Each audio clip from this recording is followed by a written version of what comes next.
Monsieur le commissaire, Excellences, Mesdames et Messieurs,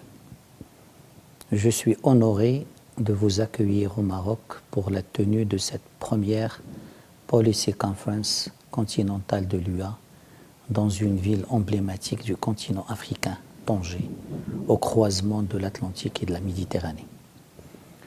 Je saisis ici l'occasion pour remercier le département aux affaires politiques, à la paix et à la sécurité de l'Union africaine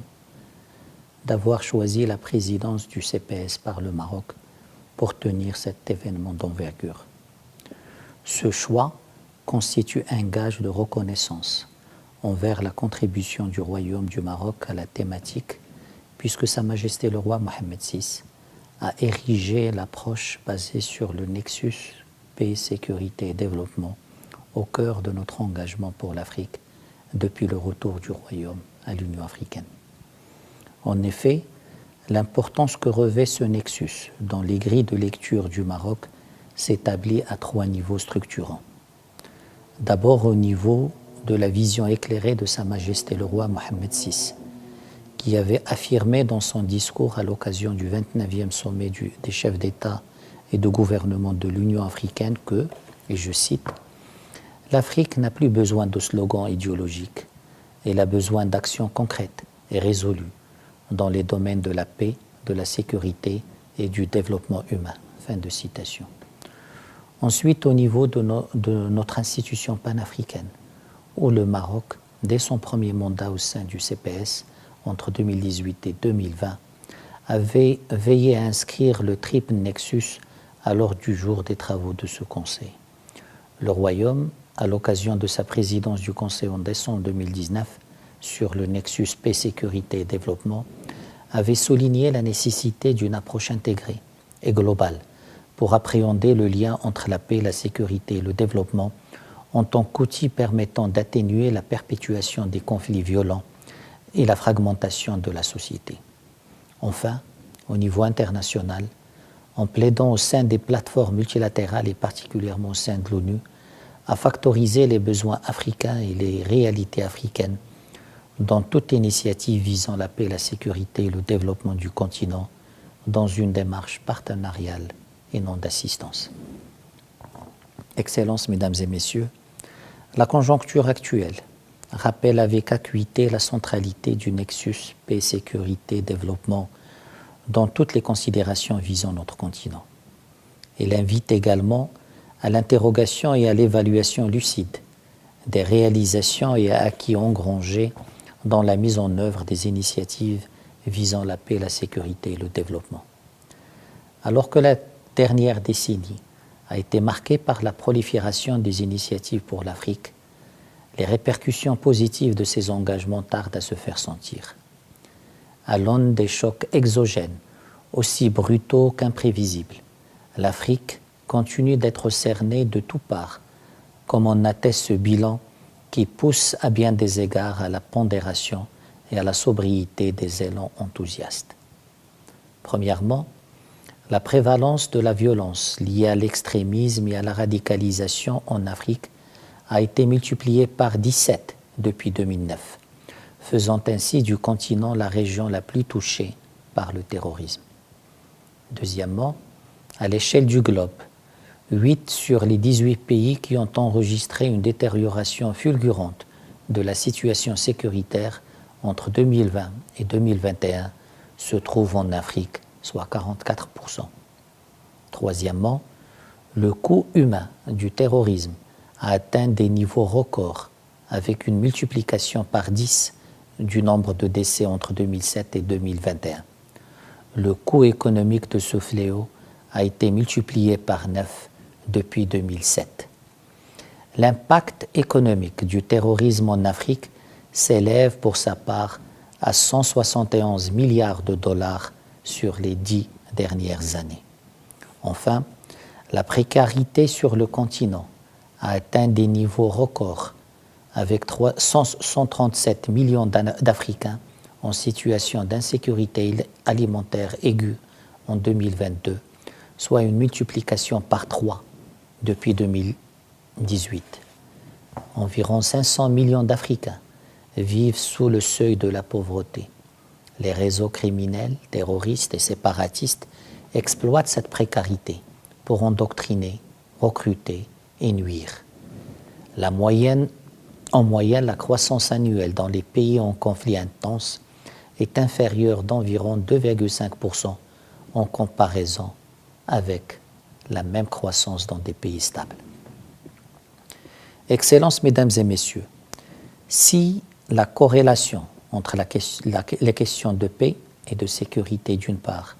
et le développement de l'autre constitue un socle sur lequel doit se fonder toute approche visant à prévenir les conflits et construire une paix durable en Afrique, les moyens menant à la traduction concrète et pérenne de cette corrélation doivent occuper tout autant une place de choix dans nos considérations de politique publique et continentale. À cet égard, notre engagement à relever les défis sécuritaires qui sont multiples et de nature complexe et multidimensionnelle doit se baser sur des approches nouvelles qui permettent d'anticiper et intervenir au lieu de constater et réagir. Le Maroc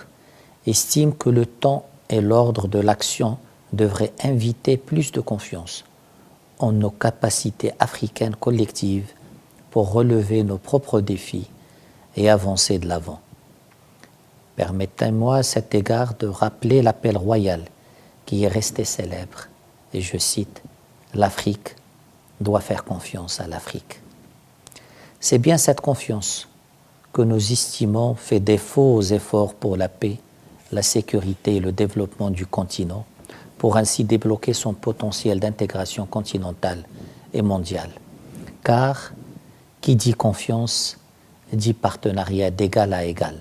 affranchi de tous les relents de prédation et d'influence orientée vers le profit. Qui dit confiance dit solidarité active, au-delà de l'intérêt immédiat et pour une construction panafricaine qui requiert un engagement sincère et une mutualisation des moyens au service des populations africaines. Enfin, qui dit confiance dit centralité de la dimension humaine à travers une coopération concrète tournée vers et tournant autour des populations. Cette confiance constitue la clé de voûte pour mettre en route tous les projets fédérateurs de l'Afrique visant le développement et l'intégration de notre espace continental. C'est pour marquer cette confiance que le Maroc s'est engagé résolument et sous le leadership de Sa Majesté le roi Mohammed VI à partager avec les pays africains, le disant, nos 2 décennies d'expérience dans la mise en œuvre d'une stratégie multidimensionnelle qui nous a permis d'allier sécurité nationale, développement humain et un poids économique de taille au niveau continental. Excellences, Mesdames et Messieurs, les panels prévus dans le programme de cette conférence aborderont des questions qui visent à tarauder nos esprits afin d'inciter une réflexion sérieuse et tracer des pistes concrètes pour une coémergence africaine. Ces panels sont à juste titre l'occasion d'adopter une nouvelle approche basée sur le triptyque paix, sécurité et développement dans le but de promouvoir la sécurité humaine dans toute sa globalité et qui comprend la sécurité alimentaire, sanitaire, sociale, économique et environnementale et qui se manifeste au niveau personnel, communautaire, national, régional et continental. Si l'Union africaine a investi tant d'efforts à définir des stratégies d'action pertinentes qui permettront à notre continent de tirer profit de ses énormes potentialités, la réalisation des aspirations continentales nécessitera autant plus d'engagement pour faire face aux défis complexes, actuels et émergents. C'est dans la droite lignée de ces considérations que le Maroc réitère son engagement pour une réorientation des efforts pour infuser davantage le triple nexus au sein de notre architecture institutionnelle en mettant en avant les quelques pistes de réflexion suivantes. Premièrement, en considérant sérieusement l'idée de mettre en place un fonds de l'UA pour le développement, à l'instar du Fonds pour la paix dédié à financer l'action collective africaine en matière de développement socio-économique et humain. Deuxièmement, en explorant les pistes et mécanismes susceptibles de renforcer les synergies et la coordination entre les différents organes en charge du développement durable, de la paix et de la sécurité et de la gouvernance en Afrique, plus singulièrement entre l'architecture africaine de paix et de sécurité, l'architecture africaine de gouvernance, l'ODA, NEPAD et la BAD. Troisièmement, par l'instauration de la continuité de cette Policy Conference en l'institutionnalisant en tant que processus de Tanger, qui impliquera toutes les parties prenantes, y compris le secteur privé, dans la création d'un momentum positif en faveur de la stabilité et de l'essor du continent. L'objectif sera aussi d'élaborer des données fiables sur la mise en place du triptyque paix, sécurité et développement dans la concrétisation de l'agenda 2063 et des ODD. Excellences, Mesdames et Messieurs,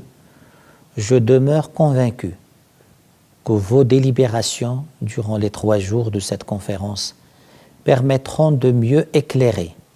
et de proposer des voies à suivre dans la formulation des politiques continentales, régionales et nationales, afin que l'Afrique que nous voulons, réformée, pacifique, intégrée et prospère, s'approprie pleinement le nouveau paradigme stratégique du nexus paix, sécurité et développement. Je vous remercie. قبل ما تخرجوا ما تنسوش تابوناو في قناة أشكاين وتفعلوا الجرس باش يوصلكم الجديد في الحين. إذا عجبكم المحتوى بارتاجيوه مع أصدقائكم، ولمزيد من الأخبار تيليشارجوا تطبيق أشكاين من بلاي ستور وأب ستور.